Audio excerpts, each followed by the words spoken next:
चलिए जानते हैं आज की देश और दुनिया की सिलेक्टेड काम की और महत्वपूर्ण 50 बड़ी खबरों को मात्र 10 मिनट में। पर अभी तक आपने वीडियो को लाइक नहीं किया है तो वीडियो को लाइक कर दे। 9 अप्रैल से शुरू होगा नवरात्र, 12 अप्रैल से शुरू होगा छठ का महापर्व, 16 अप्रैल को दुर्गाष्टमी और 17 अप्रैल को मनेगी रामनवमी।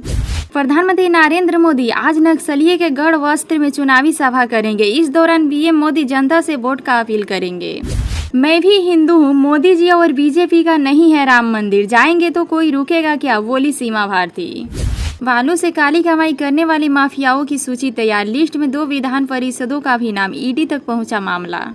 बिहार में ईद के दिन भी के पाठक दिलाएंगे शिक्षकों को ट्रेनिंग, नाराज मुस्लिम संगठनों ने लिखा सीएम को पत्र।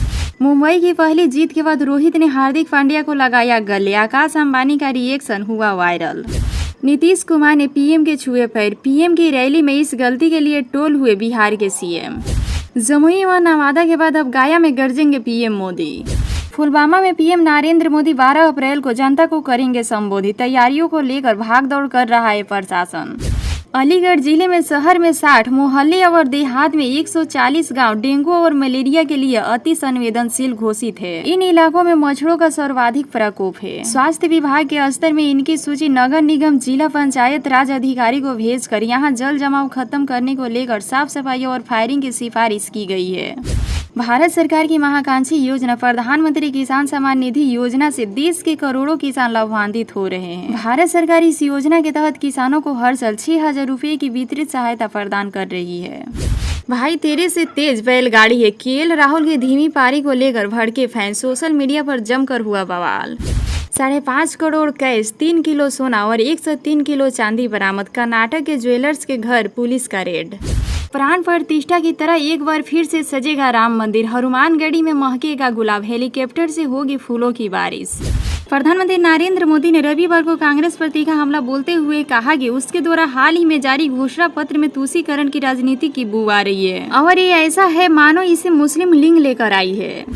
इस बार प्रधानमंत्री नरेंद्र मोदी की विदाई तय है। प्रधानमंत्री की नवादा रैली पर लालू की बेटी मीसा भारती ने कसा तंज।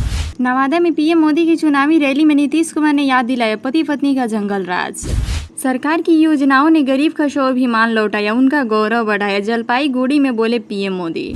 नवादा में रैली को संबोधित करते हुए पीएम मोदी ने इंडिया गठबंधन पर रविवार को जमकर निशाना साधा। उन्होंने कहा कि इंडिया गठबंधन के नेता सनातन विरोधी है। यूपी के बदायूं में थोड़ी सी लापरवाही बच्चों के लिए भारी पड़ गई। गेहूं खराब होने से बचाने के लिए उसमें सल्फास की पुड़िया डाली गई। वहीं पर 2 अलग अलग परिवार के 4 बच्चे खेल रहे थे। चारों बच्चों ने खेल खेल में पुड़िया उठाई और चूरन समझकर खा डाली। कुछ देर बाद चारों की हालत बिगड़नी शुरू हो गई। परिवार वाले की नजर जब बच्चों के हाथ में पड़ी उस सल्फास की पुड़िया पर पड़ी तो सभी को लेकर अस्पताल भागे। फिलहाल सभी का इलाज जारी है। राजस्थान में बोले सीएम योगी, यूपी में 7 साल से नहीं हुआ दंगा, धूमधाम से निकलती है कांवड़ यात्रा। उत्तर प्रदेश में लगी भीषण आग, 2.5 साल की मासूम की मौत, आधा दर्जन बकरी जलकर हुई खाक। पीएम मोदी के समर्थक ने की ऐसी करतूत, बीजेपी के जीत के लिए मां काली को उंगली काटकर चढ़ाई। प्रधानमंत्री मोदी के फोन से रुका रूस यूक्रेन युद्ध, राजनाथ सिंह बोले पीएम मोदी के एक काल से कतर के पूर्व 9 सैनिकों को छुड़वाया। बीजापुर मुठभेड़ में आधा दर्जन 100 उठा लिया नक्सली, एनकाउंटर में पुलिस ने 13 नक्सलियों को किया था ढेर। पड़ोसियों के लिए कई मौके पर मददगार बन चुकी मोदी सरकार ने एक बार फिर से प्याज के आंसू रो रहे पड़ोसी देश का आंसू पोंछने का काम किया है। मानवतावाद का यह काम भारत ने इस बार अपने पड़ोसी देश श्रीलंका को सहयोग करके किया है। शत्रुघ्न सिन्हा से बात करने के लिए ममता बनर्जी को करना पड़ा था इंतजार, बिहारी बाबू फोन का नहीं दे रहे थे रिस्पॉन्स। बिहार के गोपालगंज में लोकसभा चुनाव से पहले बरामद किए गए 8,774 सिम कार्ड और नेपाली करेंसी के मामले में सुरक्षा एजेंसी ने जांच शुरू कर दी है। जानकारी के अनुसार आर्थिक अपराध इकाई और बिहार एटीएम से इस पूरे मामले में जांच कर रही है। जो पहले आंख दिखाते थे अब वह आटे के लिए भटक रहे। बिहार से पीएम मोदी का पाकिस्तान परवार। एक और आतंकवादी हमले से थराया पाकिस्तान, 6 सुरक्षा कर्मियों और 12 आतंकवादियों की मौत। मोदी मौज करने के लिए नहीं मेहनत करने के लिए फायदा हुए। नवादा में पीएम मोदी का विपक्ष पर प्रचंड प्रहार। गया पहुंचे उपराष्ट्रपति जगदीप धनखड़, महाबोधि मंदिर में भगवान बुद्ध के किए दर्शन, दीक्षांत समारोह में होंगे शामिल। देश ने 10 वर्षों में जो हासिल किया वह आज़ादी के 60 वर्षों में नहीं हुआ, पीएम मोदी ने कांग्रेस पर साधा निशाना। रूस के 2 हमलों में 7 लोगों की मौत, यूक्रेन की नेशनल पुलिस बोली यह ड्रोन अटैक था। भारत तोड़ेगा चीन का घमंड, बना लिया $100 अरब का प्लान। विधायकों को खरीदने के लिए चुनावी बरांड का इस्तेमाल करती है भाजपा। पीएम मोदी की बिहार रैली से पहले कांग्रेस का हमला। पटना के कबाड़ी दुकान में भीषण आग लगी। सिलेंडर विस्फोट होने के बाद 2 लोग झुलसे, अस्पताल में हुए भर्ती। लालू यादव के वारंट पर बोले चिराग, गलत काम किए हैं तभी तो हो रहा है एक्शन। विशेष राज्य के दर्जे पर भी दिए जवाब। भारत को आंख दिखाने वाले आटा के लिए है तरस। नवादा में पीएम मोदी की हुंकार, कहा कश्मीर की रक्षा के लिए बिहार के नौजवानों ने दिए बलिदान। हिटलर की तरह हो गई है मोदी सरकार। मुकेश सहनी बोले 400 तो क्या, इस बार 200 पार जाना भी मुश्किल है। पीएम नरेंद्र मोदी ने बिहार की चुनावी सभा में एक बार फिर से विकास को चुनाव का मुद्दा बताया है। रविवार को पीएम नरेंद्र मोदी बिहार के नवादा जिले में चुनावी रैली को संबोधित किया, जहां उन्होंने भाजपा प्रत्याशी विवेक ठाकुर के समर्थन में लोगों से वोट देने की अपील की। बिहार के डिप्टी सीएम सम्राट चौधरी ने कहा कि जब बिहार के मुख्यमंत्री लालू प्रसाद यादव थे तो उन्होंने मेरा घर तोड़वाया। चौधरी ने विपक्षी पर जोरदार हमला किया। रोहित शर्मा ने ऋषभ पंत और शिखर धवन को बताया टीम इंडिया का सबसे गंदा खिलाड़ी, कहा उनके साथ कभी रूम शेयर नहीं करेंगे। पिछले महीने बीजेपी अध्यक्ष जेपी नड्डा की पत्नी की जो फॉर्च्यूनर चोरी हो गई थी वह वाराणसी से बरामद कर ली गई है। यह फॉर्च्यूनर 19 मार्च को दिल्ली के गोविंदपुर इलाके से चोरी हुई थी। यूक्रेन में युद्ध के मैदान में रूस ने बना दिया उत्तर कोरिया हथियारों की प्रयोगशाला। अमेरिका में मची खलबली। पाकिस्तान 2025 तक भारत के कब्जे में होगा। पीएम मोदी अभी मंगल की महादशा से गुजर रहे। ज्योति रुद्र प्रताप ने की भविष्यवाणी।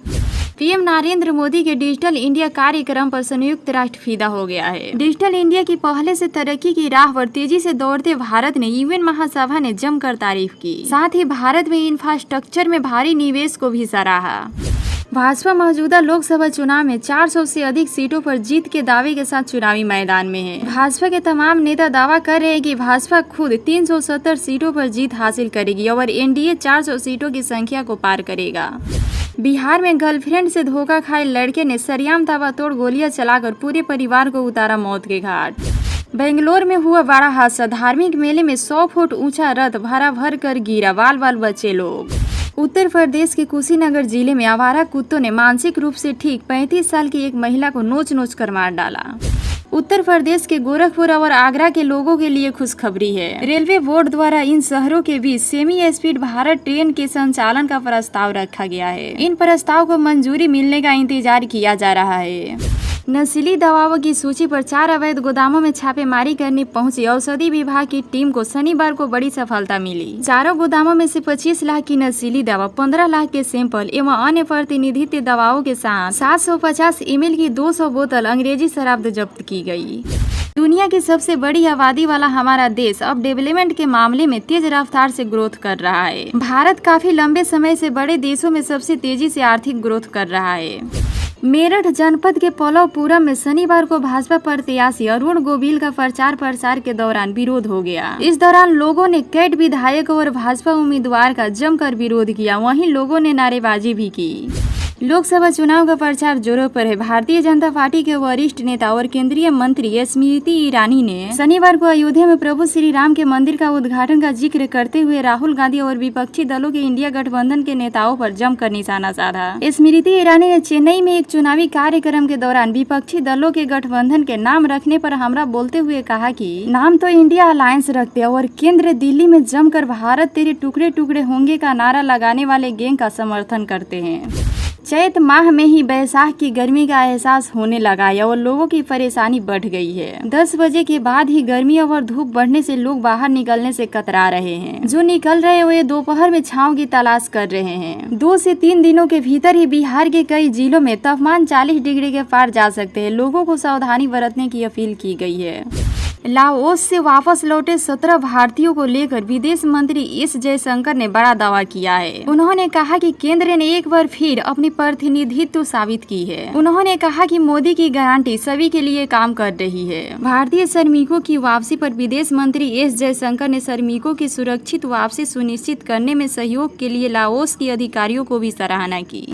चैत माह में ही बैसाख की गर्मी का एहसास होने लगा है और लोगों की परेशानी बढ़ गई है। 10 बजे के बाद ही गर्मी और धूप बढ़ने से लोग बाहर निकलने से कतरा रहे हैं। जो निकल रहे हैं वे दोपहर में छांव की तलाश कर रहे हैं। 2 से 3 दिनों के भीतर ही बिहार के कई जिलों में तापमान 40 डिग्री के पार जा सकते हैं। लोगों को सावधानी बरतने की अपील की गई है। लाओस से वापस लौटे 17 भारतीयों को लेकर विदेश मंत्री एस जयशंकर ने बड़ा दावा किया है। उन्होंने कहा कि केंद्र ने एक बार फिर अपनी प्रतिनिधित्व साबित की है। उन्होंने कहा कि मोदी की गारंटी सभी के लिए काम कर रही है। भारतीय श्रमिकों की वापसी पर विदेश मंत्री एस जयशंकर ने श्रमिकों की सुरक्षित वापसी सुनिश्चित करने में सहयोग के लिए लाओस के अधिकारियों को भी सराहना की। राष्ट्रीय जांच एजेंसी ने देश के विरुद्ध साजिश मामले में प्रतिनिधित्व संगठन पर बड़ी कार्रवाई करते हुए शनिवार को उत्तर प्रदेश और बिहार के कई स्थानों में छापेमारी की है।